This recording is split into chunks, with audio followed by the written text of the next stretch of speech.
Bueno, vamos a falar agora do argazo. O argazo se pescaba se recollía con arrastrón. Un arrastrón moi parecido ao do camarón, pero de diferentes dimensións. Mais forte, a barra era un pouco máis pequena e a rede era moito máis forte. Unha rede de 3 milímetros de cáñamo con unha malla de 7-8 centímetros, porque era poquera, unha cousa bruta. Entonces, iso era como se fora unha parte, un saco rectangular amarrado nunha barra, e o mismo, a estrutura era a mesma co arrastrón do camarón. Un pau pola parte de arriba con pequenos corchos para que flotara.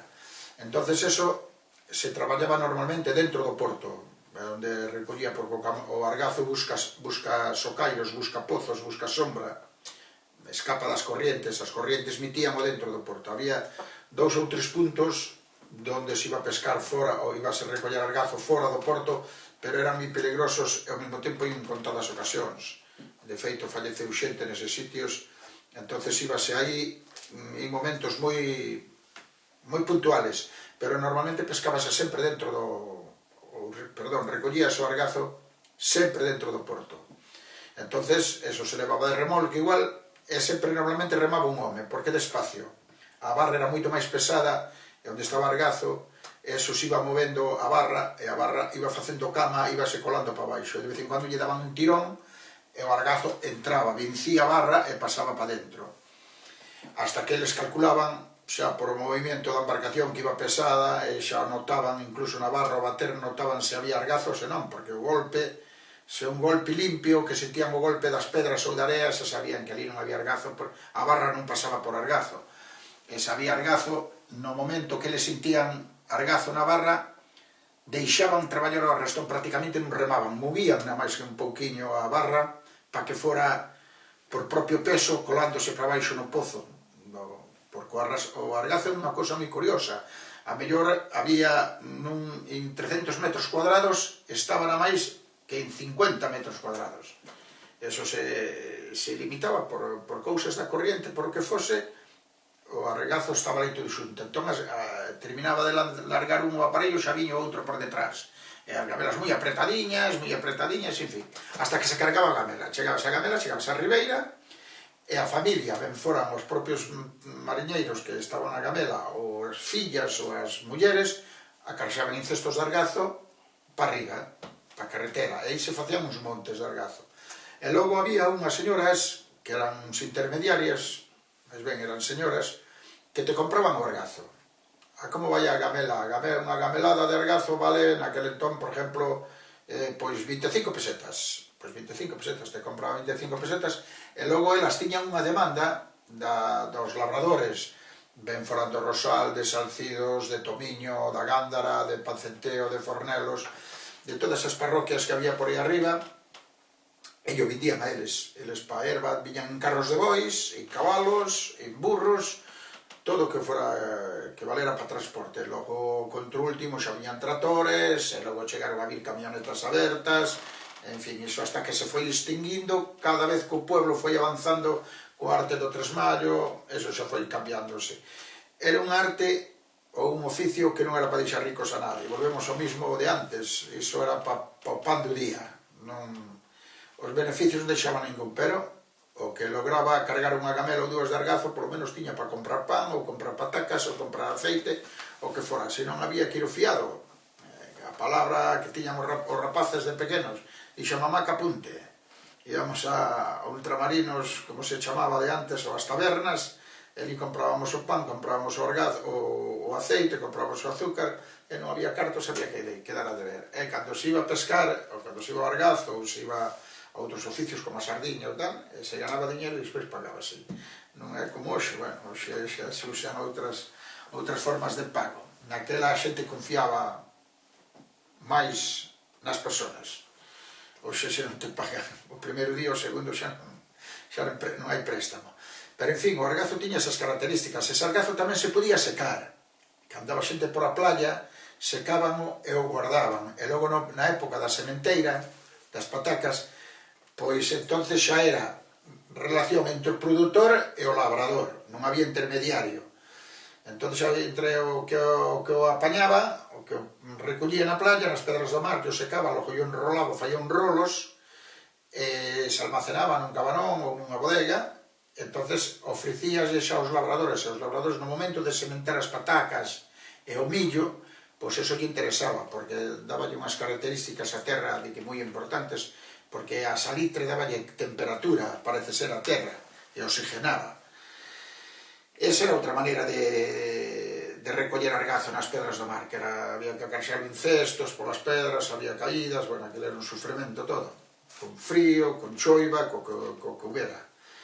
E o outro, pois hai pouco máis que falar, xa, as características do arrastón eran como eran, unha barra de 3 metros, aproximadamente, non vamos agora a centímetros, un pau pola parte de arriba, cons corchos, tamén quedaba un pequeno trapecio, pero o que era rede era reta, máis menos reta, tamén de 3 metros ou 4 metros como máximo, o fondo do rectángulo.